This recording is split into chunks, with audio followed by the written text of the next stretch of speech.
अमावस्या के दिन जो नदी, तालाब, बावड़ी, कुआं किसी भी एक जगह पर अपने पूर्वजों का नाम लेकर शाम के समय पर दिया लगाएगा, ये मेरा विश्वास रहता है, उसके लिए कुबेर भंडारी भंडार जरूर बनेगा, पितृ भंडार जरूर बनेंगे। 7 चावल के दाने या तो पीपल, बेलपत्र, आंवला, बटवृक्ष या फिर शिवालय, 7 चावल के दाने आप इन जगह में से कहीं पर भी अगर आप समर्पित कर देते हैं तो उसके बाद आप जो जिंदगी जी रहे हैं और 3 महीने फिर आप अंदाजा लगा कर देखना कि आपने जो 7 चावल के दाने इन स्थान पर अगर आपने समर्पित करे तो उसका फल पितरों को मिला कि नहीं मिला और उसका फल हमें प्राप्त हुआ क्या। के दिन शंकर के मंदिर में जाकर शिव जी को जल चढ़ाकर जब कोई चंदन की 3 लाइन भगवान शंकर के शिवलिंग पर खींचता है, शंकर उसका हाथ पकड़कर उसका भाग्य लिखना प्रारंभ कर देते हैं। यहां तक शिव पुराण कहती है अगर चंदन नहीं है, अबीर नहीं है, गुलाल नहीं है, रोली नहीं है, कुछ भी तुम्हारे पास में नहीं है, शंकर जी को तुमने जल चढ़ाया, जल चढ़ाने के बाद अगर चंदन, रोली, हल्दी कुछ नहीं है तो भी अपने हाथ की 3 उंगलियों से शंकर के शिवलिंग पर जब आप 3 रेखाएं दिल से, हृदय से, भाव से बनाते हो तो भी शंकर भगवान हाथ पकड़कर तुम्हारे भाग्य की रेखा बनाना प्रारंभ कर देगा। भाग्य की रेखा बनाना प्रारंभ कर देगा। अब खींचो 3 लाइन। ब्रह्मा, विष्णु, महेश की 3 सलाखाएं जब शिव जी के शिवलिंग पर लगाई जाती है, यहां तक शिव पुराण कहती है अगर हम शंकर भगवान के शिवलिंग को जल चढ़ाकर 3 रेखाएं भी ना खींच सकें तो अपने हाथ की 3 उंगली का यदि स्पर्श मात्र भी शिवलिंग पर कर देते हैं तो ब्रह्मा, विष्णु और महेश की करुणा हमारे ऊपर होना प्रारंभ हो जाती है। यहां तक शिव पुराण का। अगर अमावस्या के दिन प्रदोष के समय पर, प्रदोष का समय जानते हो ना, सूर्यास्त के समय जब होता है प्रदोष का समय, अगर घर का व्यक्ति एक घी का दीप लेकर उस जलाशय, नदी, तालाब, बावड़ी, कुआं, हेडपंप जो उसके पास में हो, जो जलाशय पास में हो, वहां पहुंचकर प्रदोष काल में दक्षिण की ओर दिया जो लगेगा उसमें बत्ती लंबी लगेगी, गोल बत्ती नहीं। कौन सी बत्ती? लंबी बत्ती। लंबी बत्ती जानते हो सब लोग? कपास की जो बाती होती है वो लंबी वाली, गोल बाती नहीं, फूल बाती नहीं, लंबी बाती। कपास की बाती को लंबा कर कर वो बाती घी के दिए में रखकर बाती का मुख दक्षिण का कर कर अगर दीप प्रज्वलित किया जाता है तो वो घर के पितर कभी बद्दुआ नहीं देते, उन पितर आशीर्वाद देकर ही जाते हैं। पहला चंदन बाबा के शिवलिंग पर, दूसरा गणेश जी पर चंदन की उंगली, तीसरा षडानंद कार्तिकेय पर चंदन की उंगली, चौथा अशोक सुंदरी पर चंदन की उंगली, 5वां जलाधारी पर चंदन की उंगली, 6ठा जो शिवलिंग का जल बह रहा है इसके ठीक विपरीत की ओर चंदन की उंगली, और 7वां चंदन नंदी के मस्तक के ऊपर जो 2 सींग लगे रहते हैं उस पर चंदन की उंगली। ये कब लगाई जाती है? या तो अमावस्या के दिन आपको लगता है कि हमारे पूर्वजों का उद्धार नहीं हुआ, हमारे पूर्वजों का कल्याण नहीं हुआ, कहीं अधोगति में कोई चला गया है, उसका बस एक बार, रोज नहीं जरूरत है, मौनी अमावस्या के दिन अगर आप शिव जी को एक कटोरी में पंचामृत बनाकर ले जाते हैं, दूध, दही, शहद, घी, शक्कर ये सब मिलाकर यदि आप लेकर जाते हैं और ले जाकर भगवान शंकर के सामने समर्पित करते हैं, एक बेलपत्री अशोक सुंदरी, अभी तक आपने जो बेलपत्री चढ़ाई है अशोक सुंदरी के ऊपर, डंडी का मुख जहां से पानी बहता है उस ओर रखा जाता है। पर जब हमें ऐसा लग रहा है कि हमारे पितृ भूखे हैं या हमारे पूर्वज प्यासे हैं या उनको भाग नहीं मिल रहा, इसलिए मेरा कोई काम नहीं हो रहा, इसलिए शिव राजी नहीं हो रहा है, तो ये बेलपत्री के भाग को बदल दिया जाता है। ये बेलपत्री अशोक सुंदरी की जगह पर जब चढ़ाया जाता है तो ये पत्ती का जो भाग है जहां से पानी बहता है उस ओर रखा जाता है, और ये डंडी का भाग शिवलिंग की ओर रखा जाता है। और यहीं पर भगवान शंकर को जो तुम पंचामृत बनाकर लेकर गए हो वो पंचामृत चढ़ाया जाता है, और वही पंचामृत थोड़ा सा शिवलिंग पर चढ़ा दिया जाता है। उसके बाद में पितृ पूर्वज जल की आस नहीं रखते, न भोजन की आस रखते हैं, क्योंकि शंकर उनको तृप्त कर देते हैं, शिव उनको पूर्ण कर देते हैं। अमावस्या के दिन सारे पितृदोष समाप्त हो जाएगा, सारा पितृदोष समाप्त। शिव महापुराण की कथा कहती है, अगर कोई विद्वत ब्राह्मण ने आपको बताया है कि आपके घर में पितृदोष है, कोई विद्वान ब्राह्मण ने बता दिया कि आपके घर में काल सर्प दोष है, कोई विद्वान ब्राह्मण ने बता दिया कि आपके यहाँ पर ये वास्तु दोष है और इस दोष को मिटाना जरूरी है, कोई ने आपको बताया, उस समय पर हमें घबराना नहीं, उस समय में घबराने का क्रम नहीं है। कहते हैं पीपल का जो जल झड़ता है पीपल के वृक्ष से, आप लोगों ने कभी देखा है कि नहीं देखा, वो हमको नहीं मालूम।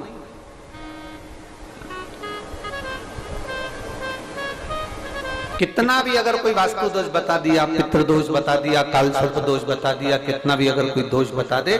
तो पीपल का जो जल वृक्ष में से झड़ता है, कभी कभी आप उसके नीचे हाथ रखकर देखना, थाली रखकर देखना, उसमें पत्थर पर देखना, तो वहां पर भी पानी के निशान आपको मिलेंगे, बूंद के निशान मिलेंगे।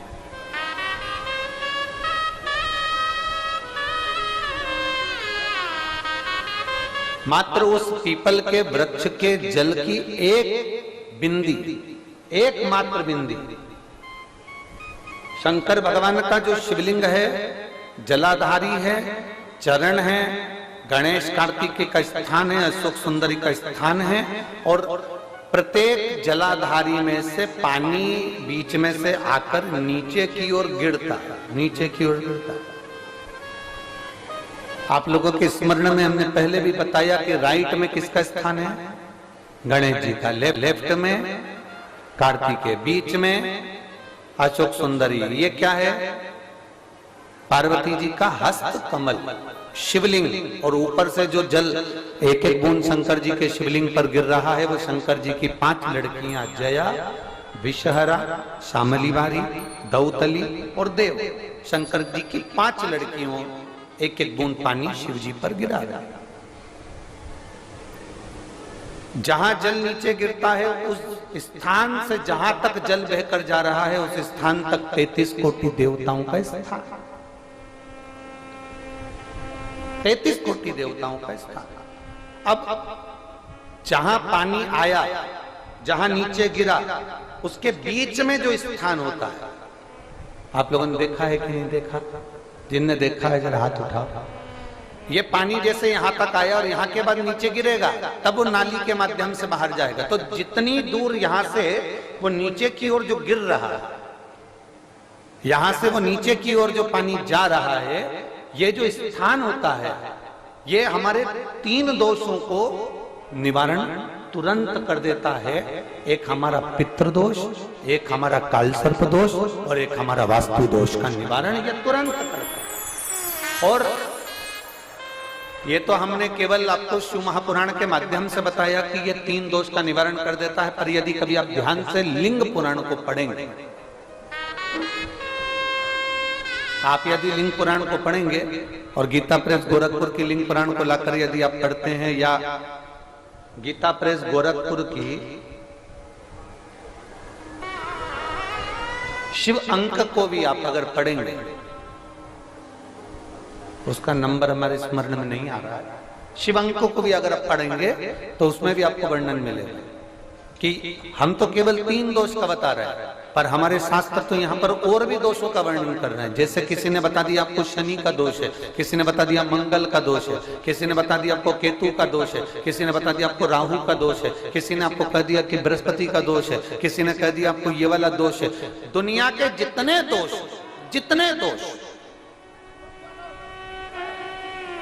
पीपल के वृक्ष के झड़ता हुआ जल की एक बूंद का स्पर्श, भले वो सूख गई हो, उसका एक स्पर्श मात्र जहां पानी नीचे की ओर गिर रहा है, उतनी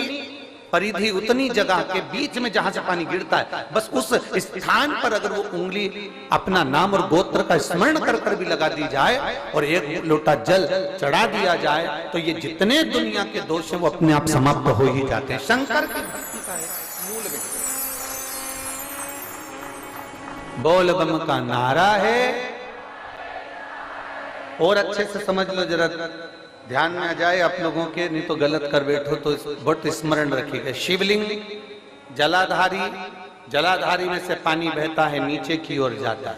जितना मोटा शिवलिंग की ये जलाधारी होती है, उसमें से पानी जहां नीचे गिरता है, जितनी भी मोटी हो उसमें कहीं पर भी आप बिंदी लगा सकते हैं, कहीं पर उस स्थान पर आप कहीं पर भी उस बिंदी को लगा सकते। कोई कह दे तुमको कि तुम्हारा मंगल गड़बड़ है, कोई कह दे तुमको तुम्हारा राहु गड़बड़ है, कोई कह दे तुमको तुम्हारा केतु गड़बड़ है, कोई तुमसे कह दे तुम्हारा बृहस्पति गड़बड़ है, तो समझ लेना कि हमारे ग्रह की दशा को सुधारने के लिए ये जो स्थान है, बस उस स्थान पर एक बिंदु बहुत एक। अब आज के जमाने में आपने देखा होगा, जब से आप शंकर जी को जल चढ़ाना प्रारंभ करें, जब से आपने शिव महापुराण की कथा सुनना प्रारंभ करी, तब से आपने सुना होगा कि कोई भी अब ज्यादा आपको सुनने को नहीं मिलता कि वास्तु दोष हो गया, कि पितृदोष हो गया, कि कालसर्प दोष हो गया। इसके पहले का जो समय था, उस समय किसी को भी पत्रिका दिखाओ, किसी के पास भी जाओ, वास्तु दोष, कालसर्प दोष, पितृदोष, ये सारे दोष चलते रहते थे। पर तुमने जो एक लोटा जल शंकर भगवान को समर्पित करा, तुम्हारा चढ़ा हुआ जल उसी स्थान से नीचे गिर रहा है जहां हमने बिंदी लगाने का बताया, वहां से नीचे गिर रहा है, तो तुम्हारा दोष जल चढ़ाते चढ़ाते अपने आप वो दोष समाप्त होता चलेगा। सारी समस्या का हल एक लोटा जल। आप जो भगवान शंकर को समर्पित कर रहे हैं, आप भगवान शिव को जो दे रहे हैं, उसमें एक मूलता का भाव प्रकट हो गया। अपने जिनके यहाँ पितृदोष होता है, कालसर्प दोष होता है, वास्तु दोष होता है, उनको ज्यादा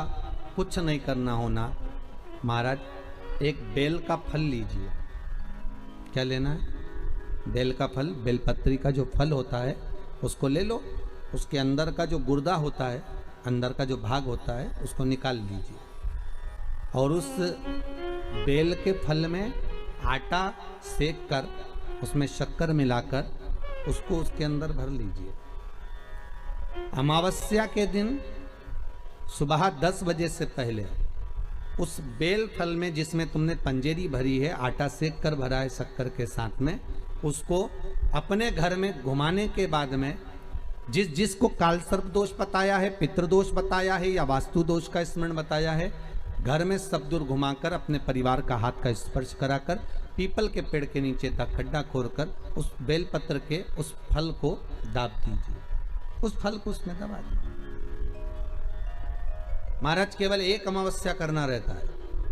पितरों के दोष से मुक्ति मिलती है और हमारे घर के कार्य सफल होना प्रारंभ हो जाते हैं। कार्य की सफलता होती है, कार्य में सफलता प्राप्त होने लगती है। हम तो घर में यदि क्लेश उत्पन्न हो जाता है, का धन, आपकी प्रॉपर्टी, आपकी जमीन, आपका प्लाट, आपका दुकान, आपका पैसा, यदि किसी ने कब्जा कर लिया और छोड़ नहीं रहा, प्रत्येक अमावस्या के दिन पीपल के वृक्ष के नीचे जाकर 2 दीप लगाइए घी के। दोनों दीप के सामने एक हल्दी का चावल, एक कुंकू का चावल का दाना रख दीजिए और स्वधा स्वधा स्वधा स्वधा 3 बार कह दो और स्मरण करो, हे हमारे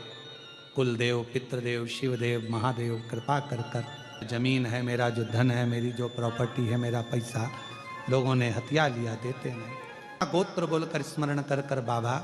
मेरा धन मुझे वापिस ला कर दो। अमावस्या पर करो, फिर अगली अमावस्या करो, ऐसे 2-4 अमावस्या करोगे। जिसने ले रखा है वो खुद सोचेगा कि मुझे क्या हुआ, कि मुझे देना है, उसका पैसा चुकाना है, धन रखेगा नहीं। अगर किसी व्यक्ति के जीवन में खो गया, कर्जे में डूब गया, कर्जा बहुत हो गया, पैसा चले गया, गाड़ी चली गई, मकान चले गया, सब गिरवे रखा गया, सब कुछ समाप्त हो गया, उसको प्रत्येक प्रदोष को, प्रत्येक अमावस्या को घी का दीप किसी भी पेड़ के नीचे, ये 5 वृक्ष बताए हैं पितृभाव के, उन 5 वृक्ष में से कहीं पर भी बड़, पीपल, आंवला, शमी, बेलपत्र आदि 5 वृक्ष में से किसी भी वृक्ष के नीचे प्रज्वलित करे और काम ना करे, उसका कर्जा चूकता ही है, चूकता। आपको कोई ब्राह्मण देवता ने कहा कि आपके यहाँ पितृदोष है, तो आपको घबराना नहीं है कि महाराज जी मुझे क्या करना पड़ेगा। पितृदोष है, एक चावल का दाना घर में से लीजिए,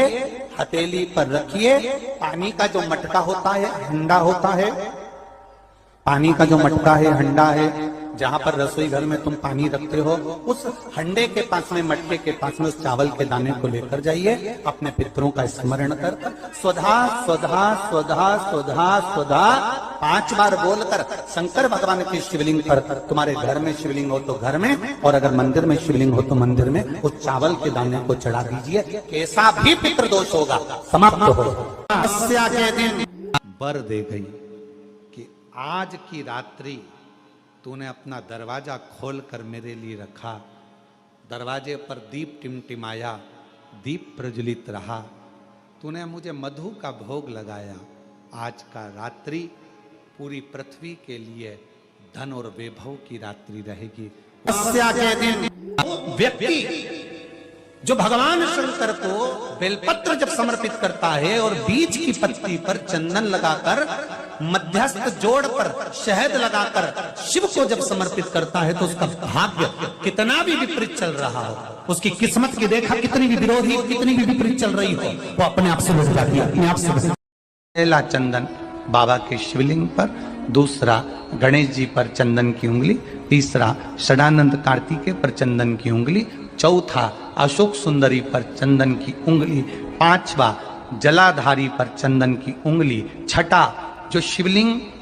का जल बह रहा है इसके ठीक विपरीत की ओर चंदन की उंगली, और सातवां चंदन नंदी के मस्तक के ऊपर जो 2 सींग लगे रहते हैं उस पर चंदन की उंगली। ये कब लगाई जाती है? या तो अमावस्या के दिन आपको लगता है कि हमारे पूर्वजों का उद्धार नहीं हुआ, हमारे पूर्वजों का कल्याण नहीं हुआ, कहीं अधोगति में कोई चला गया है, उसका बस एक बार, रोज नहीं जरूरत, अमावस्या के दिन दोष काल में,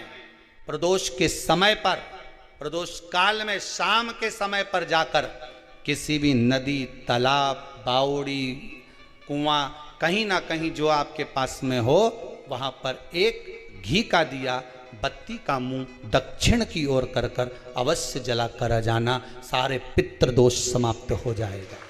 सारा पितृदोष समाप्त। अमावस्या के दिन किसी भी जलाशय के पास में, नदी, तालाब, बावड़ी, कुआं, जो आपके शहर में, आपके गांव में, आपके नगर में हो, वहां जाकर लगा दी। अगर नदी, तालाब, बावड़ी, कुआं नहीं है तो पीपल का वृक्ष हो या बेलपत्री का वृक्ष हो या बट का वृक्ष हो, उसके नीचे लगा दो प्रदोष काल में। पर अमावस्या के दिन लगाएं जरूर। क्यों?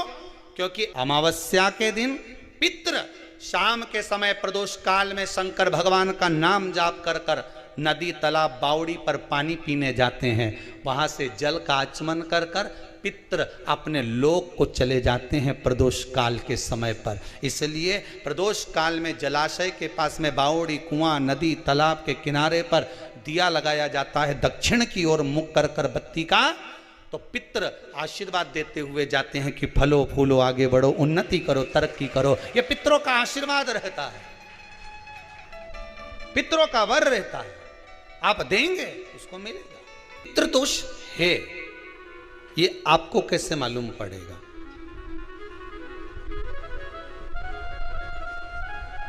पितृ भूखे हैं,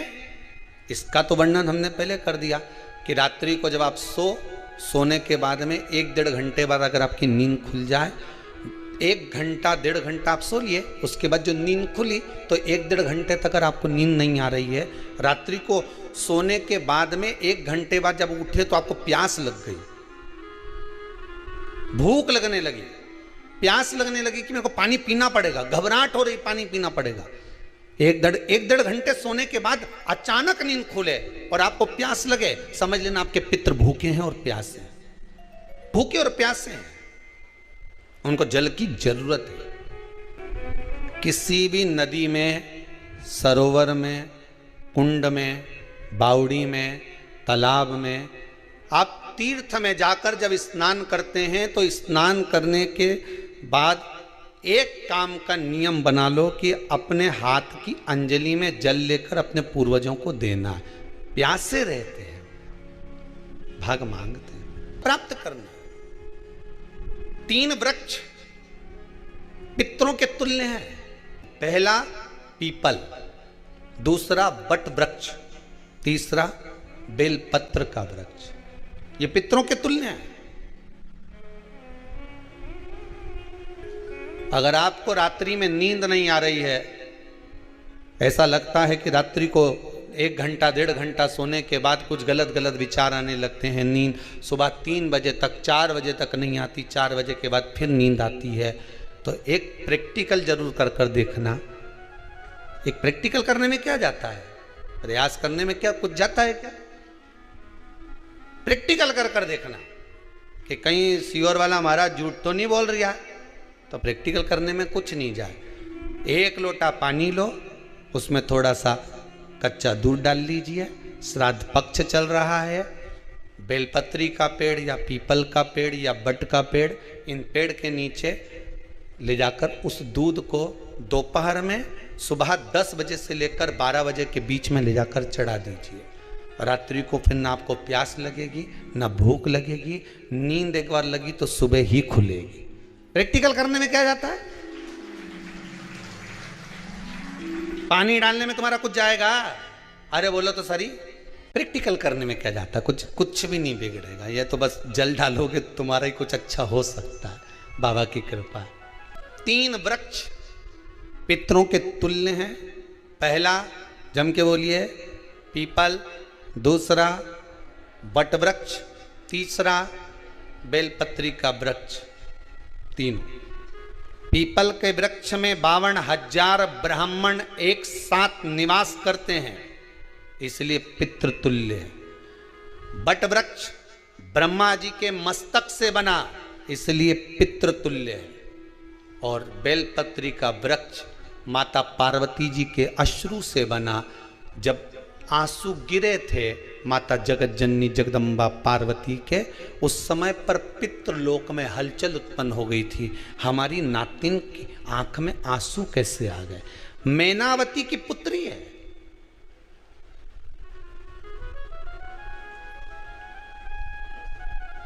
पितरों की नातिन,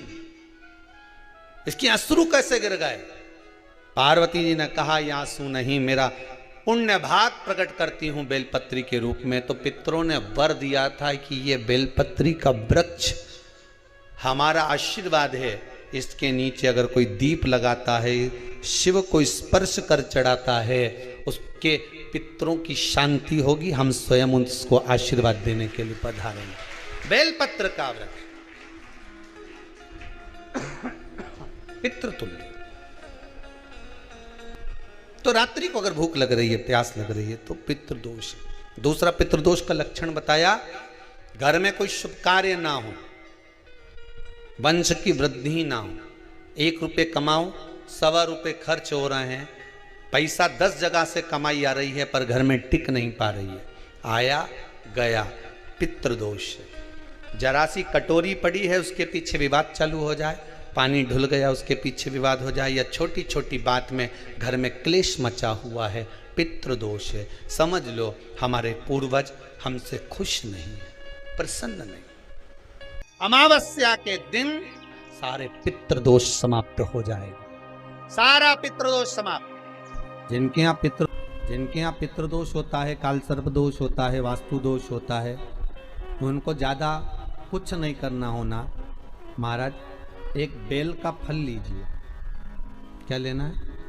बेल का फल, बेलपत्री का जो फल होता है उसको ले लो, उसके अंदर का जो गुर्दा होता है, अंदर का जो भाग होता है उसको निकाल लीजिए, और उस बेल के फल में आटा सेक कर उसमें शक्कर मिलाकर उसको उसके अंदर भर लीजिए। अमावस्या के दिन सुबह 10 बजे से पहले उस बेल फल में, जिसमें तुमने पंजेरी भरी है, आटा सेक कर भरा है शक्कर के साथ में, उसको अपने घर में घुमाने के बाद में जिसको काल सर्प दोष बताया है, पितृदोष बताया है या वास्तु दोष का स्मरण बताया है, घर में सब दूर घुमाकर अपने परिवार का हाथ का स्पर्श कराकर पीपल के पेड़ के नीचे तक खड्डा खोदकर उस बेलपत्र के उस फल को दाब दीजिए, उस फल को उसमें दबा दीजिए। महाराज केवल एक अमावस्या करना रहता है, पितरों के दोष से मुक्ति मिलती है। और हमारे घर के कार्य सफल होना प्रारंभ हो जाते हैं। कार्य की सफलता होती है, कार्य में सफलता प्राप्त होने लगती है। हम तो कई बार कहते हैं महाराज जी, अगर ऐसा लगे किसी औषधि को आप ले रहे हैं, मालूम पड़े कि औषधि आपको लग नहीं रही है, शिव महापुराण की कथा कर रही है, मान लो औषधि आपको नहीं लग रही, आपने औषधि बहुत दिनों से ले रहे हो, कोई दवाई, मान लो आप किसी भी दवाई को ग्रहण कर रहे हैं और वो औषधि लगी नहीं रही है, वो शरीर को लगी नहीं पा रही और आप ठीक ही नहीं हो पा रहे, 15 दिन हो गए, 8 दिन हो गए, बताओ, उतना की उतना ही कैटरीना है, उतना ही उतना अपना भरा हुआ, वही की वही लीवर, वही की वही किडनी, वही की वही स्मरण, सभी कुछ वही वही है, उतने की उतना ही। बीपी भी ऊंचा नीचा चल रहा है पर लेवल में नहीं आ रहा, शुगर भी लेवल में नहीं आ रही, तो प्रयास करा करो महाराज, बेलपत्री के फल का जो गुर्दा है, अंदर का जो भाग है फल का, उसको पानी में गला लीजिए और प्रदोष की प्रदोष, कम से कम प्रदोष नहीं हो और बीमारी जरा दवाई लगी नहीं रही हो तो बिना प्रदोष के भी कर सकते हो, उसको पानी में गलाइए,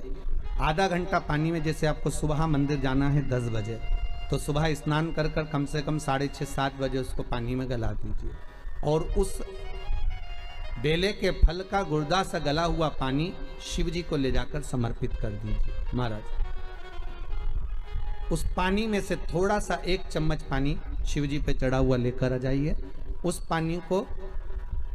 जो बीमार व्यक्ति है उसको औषधि देने से पहले मात्र आधी चम्मच से भी आधा चम्मच उसको दे दीजिए।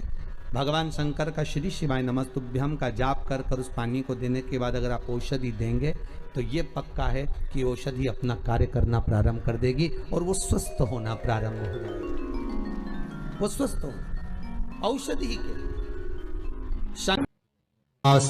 तुलसी की लकड़ी पानी में घुमाकर, लकड़ी नहीं हो तो माला तो होगी ही, जल में भ्रमण कराकर, जल में घुमाकर, तुलसी की लकड़ी को जल में डालकर स्नान जो करता है, मात्र घुमाना है, लकड़ी डालकर नहीं रखना है, घुमाकर अपने पूजन वाले स्थान पर रखना, या पानी में पहले से घुमा लो, उस पानी को ले जाकर डाल दो। अमावस्या स्नान जो जीव करता है, शिव महापुराण की कथा कहती है, जितनी वर्ष में सोमती पड़ती है, सोमती अमावस्याएं पड़ती हैं, शनिचरी अमावस्याएं पड़ती हैं, सारी अमावस्या का पुण्य उस जीव के खाते में चला जाता है। तो अच्छे से ध्यान रखिएगा, आप ब्राह्मण को भोजन कराएं ना कराएं, आपने धूप छोड़ी ना छोड़ी वो पता नहीं, गाय को रोटी दी ना दी, स्वान को भोजन दिया ना दिया, कौवे को भोजन दिया ना दिया, चलेगा, पर अमावस्या के दिन, उस दिन प्रदोष काल में, प्रदोष के समय पर, शाम के समय पर जाकर किसी भी नदी, तालाब, बावड़ी, कुआं, कहीं ना कहीं जो आपके पास में हो, वहां पर एक घी का दिया, बत्ती का मुंह दक्षिण की ओर कर कर अवश्य जला कर जाना, सारे पितृ दोष समाप्त हो जाएगा। से निवेदन है, माताओं से निवेदन है, मान लो आपको कोई ब्राह्मण देवता ने कहा कि आपके यहाँ पितृदोष है, तो आपको घबराना नहीं है कि महाराज जी मुझे क्या करना पड़ेगा, पितृदोष है, एक चावल का दाना घर में से लीजिए, हथेली पर रखिए, पानी का जो मटका होता है, हंडा होता है, पानी का जो मटका है, हंडा है, जहां पर रसोई घर में तुम पानी रखते हो, उस हंडे के पास में, मटके के पास में उस चावल के दाने को लेकर जाइए, अपने पितरों का स्मरण कर स्वधा स्वधा स्वधा स्वधा स्वधा 5 बार बोलकर शंकर भगवान के शिवलिंग पर, तुम्हारे घर में शिवलिंग हो तो घर में, और अगर मंदिर में शिवलिंग हो तो मंदिर में, उस चावल के दाने को चढ़ा दीजिए, कैसा भी पितृदोष होगा समाप्त हो। कि गाय जब अपने बछड़े को दूध पिलाए और बछड़े के मुख पर जो फेन आए, उस फेन को अमावस्या के दिन दोपहर में 12 बजे चम्मच में लेकर, जो बच्चा चिड़चिड़ करता हो या पढ़ाई में मन नहीं लगता हो या दिमाग थोड़ा सा कमजोर हो, डॉक्टर के इसका विवेक काम नहीं कर रहा, बुद्धि काम नहीं कर रही है, उस बच्चे को 2 या 3 अमावस्या गाय जब बछड़े को दूध पिलाए, बछड़े के मुंह पर जो फेन आता है वो फेन उस बच्चे को पिला दिया जाए तो बच्चा विद्वान होता है, उसका विवेक काम करना प्रबल हो जाता है। सारी दुनिया के लोग तुमसे कह रहे हैं तेरे घर में पितृदोष है, ₹1 कमाते हो, ₹1.25 खर्च होता है, मानसिक टेंशन बना रहता है। घर में एक व्यक्ति बीमार है, ठीक हुआ, दूसरा बीमार पड़ गया, दूसरा ठीक हुआ, तीसरा बीमार पड़ गया, तीसरा ठीक हुआ, चौथा बीमार पड़ गया, मतलब कहीं ना कहीं पितृ का भाव, पितृदोष का वर्णन। किसी ने कहा तुमसे कि तेरे यहाँ पितृदोष है, तूने ब्राह्मण को भोजन करा दिया, पिंडदान करा दिया, तर्पण करा दिया, तिलांजलि करा दी, गया जी का श्राद्ध कर दिया, हरिद्वार चली गई, वहां पिंडदान करवा दिया, ब्राह्मण भोज करवा दिया, तिथि पर भोजन करवा दिया, सब कुछ करवा के देते। अब एक काम और करके देख, एक काम और करके देख लो। जब तुम घर में भगवान शंकर की आरती, तुम्हारे घर में शंकर जी का शिवलिंग है, भले काय का भी हो, छोटा सा, भले सियोर का कंकर शंकर हो, नर्मदा का कंकर हो, चाहे शंकर पारद के हो, पीतल के हो, स्टील के हो, लकड़ी के हो, जिसके भी हो, लोहे के हो, पाषाण के हो, जिसके भी हो, शंकर का शिवलिंग अगर हमारे घर में है और आप रोज प्रतिदिन भगवान की आरती करते हो, प्रतिदिन, और आपको लग रहा है कि मेरे यहाँ तकलीफ चल रही है, ये ठीक ही नहीं हो रही, लगभग 1.5 महीना आप कम से कम 45 दिन, 1.5 महीने के करीब में ऐसा प्रयास करना कि भगवान की आरती,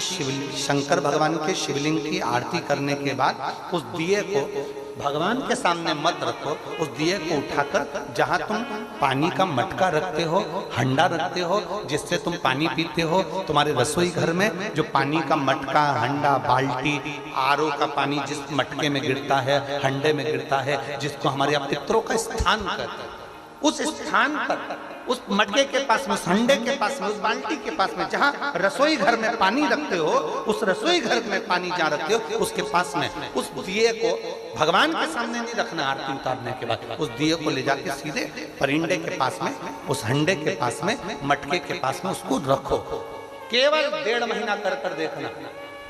1.5 महीने के बाद तुम्हें मालूम पड़ेगा कि हम वापिस उन्नति की सीढ़ी पर चढ़ना प्रारंभ कर दिए, हमें फल मिलना चाहिए। अब तुम्हें ना कहीं जाना है, ना कहीं आना है, ना कोई खर्चा है। खर्चा है क्या? ईमानदारी से बोलो, कोई तुम्हारा लाखों का रुपया लग गया क्या? रोज आरती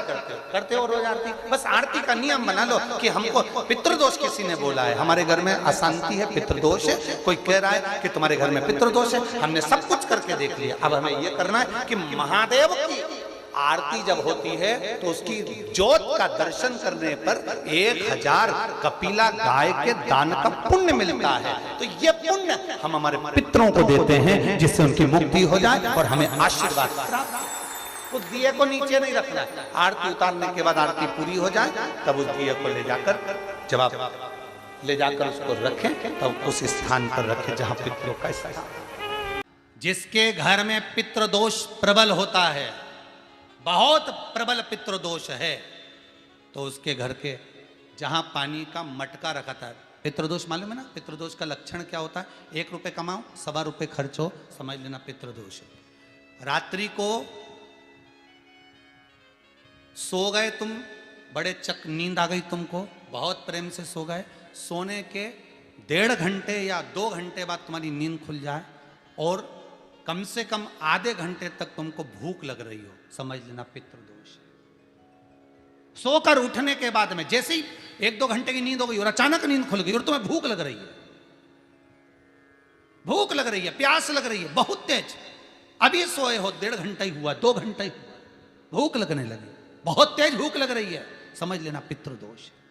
पितृ भूखे हैं, भोजन की याचना कर रहे हैं, भोजन की याचना। सोने के बाद तत्काल नींद खुले 2 घंटे के बाद, भूख लगे, उसका भी एक समय बताया है महाराज ब्रह्मवर्ता पुराण के अंतर्गत कि रात्रि को सोने के बाद में 1 घंटे की नींद हो जाए और उसके बाद में 2 घंटे के अंदर वापस नींद खुल जाए और भूख लगने लगे तो समझ लो पितृ भूखे हैं, भोजन मांग रहे हैं, अन्न मांग रहे हैं, पितृदोष है।